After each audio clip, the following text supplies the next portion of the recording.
Hello and welcome to the Anglian Flaneurs. Today we're in another special place in the City of London. We're very close to the Tower of London. We're All Hallows by the Tower Church. And on my short walk from Fenchurch Street, I've just happened upon this wonderful memorial. It's the Malta George Cross Memorial. And I've walked past here many times and not noticed it. It's another omission in my past, but hopefully I'll put that right now. This memorial was erected to commemorate the siege of Malta in the Second World War, which led to the islands being collectively awarded the George Cross in April 1942. It was unveiled in 2005 and stands near the church we're visiting today, All Hallows by the Tower.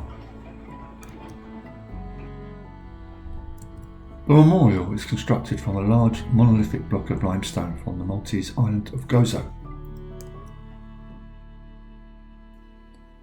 The siege of Malta lasted from 1940 to 1943 with the loss of 7,000 lives, mainly of Maltese civilians and Allied and Commonwealth service personnel. The island of Malta had great strategic importance in the Second World War, especially with the opening of the North African campaign.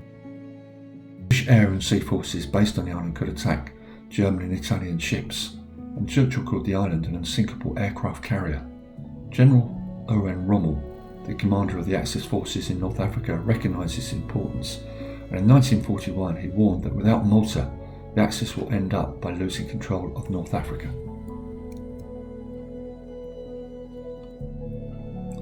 One of the reasons for the interest in this church, and there are many, was that it always came up in the London Marathon. It was always that church that you saw when the runners had crossed over Tower Bridge and then were walking their way towards Lower Thames Street. You would always see this picture of this iconic church. It's always stayed in my memory for that reason. And that church tower and spire is something really special. I'm just going to show you a quick download of where we are from Google Maps. As we said earlier, we're very close to the Tower of London, and in between Tower Bridge and London Bridge, and very close to the old city walls.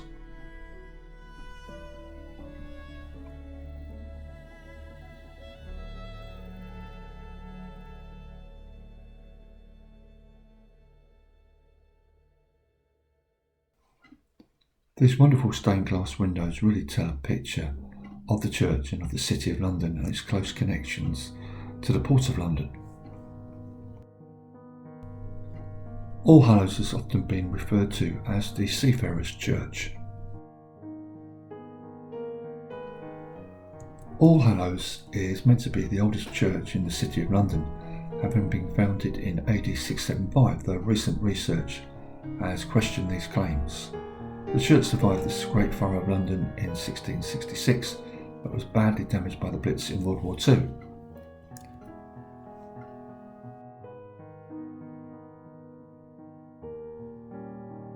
At the time of the dissolution of the monasteries in 1539, the church belonged to Barking Abbey, a wealthy Benedictine nunnery in Barking, Essex.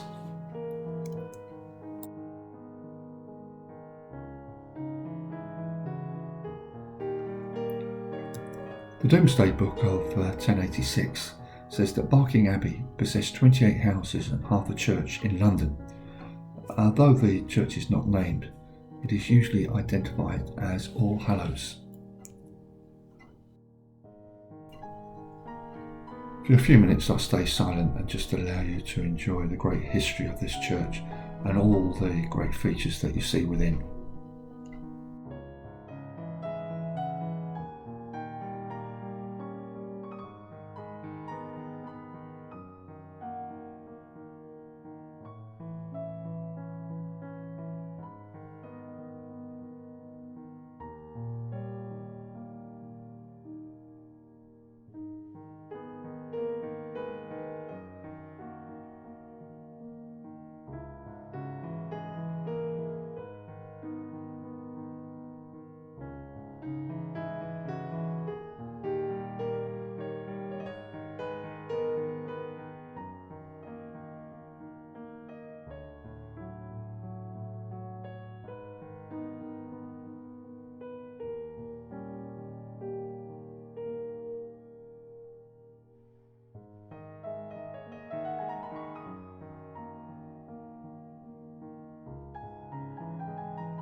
We mentioned earlier that the church here survived the Great Fire of London in 1666, and this survival is put down to the work of Admiral William Penn, father of William Penn of Pennsylvania, who we'll talk a little bit about later.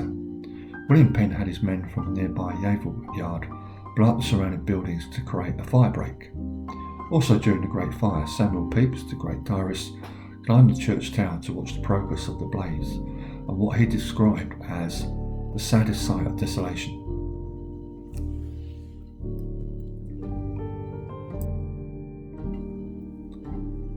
It's amazing how Samuel Pepys pops up in so many of these London videos.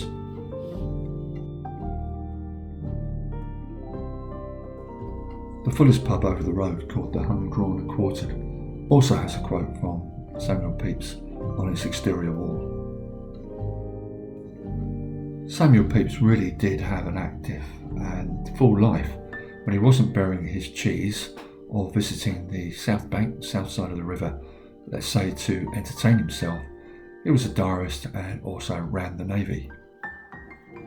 We're now down in the museum of the church, and there's a strong Roman story and connection here, and we can see a reconstruction of the City of London as it would have looked in Roman times, with the city and the Roman walls surrounding the outside.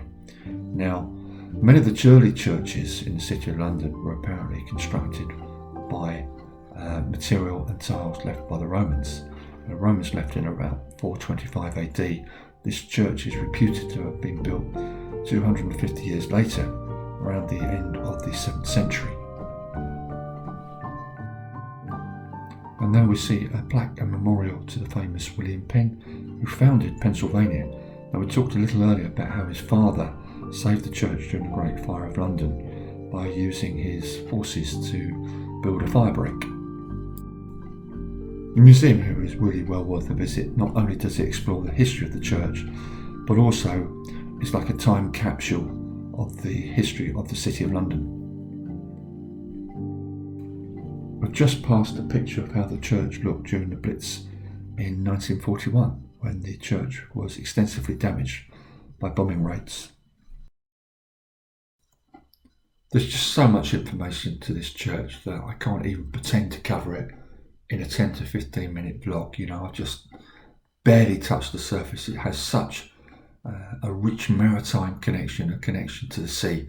So, firstly, I use Wikipedia. I'm not going to lie about that. If any of you have the Wikipedia page open when I'm going through this vlog, or you're going through the vlog that I've created, then you'll see that I do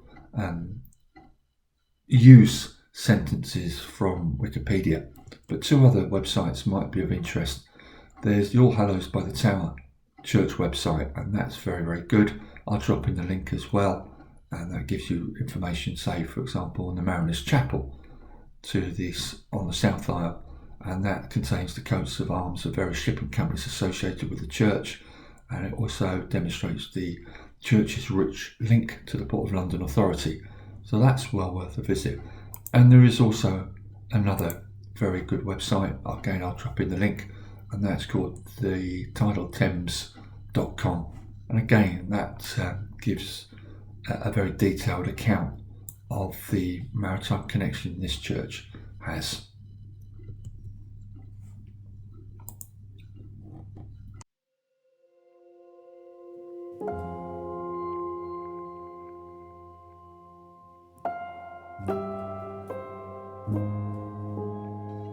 So for the last few moments of this vlog, we'll just do a little tour around the church, just to show you it as a 360 almost view of All Hallows by the Tower.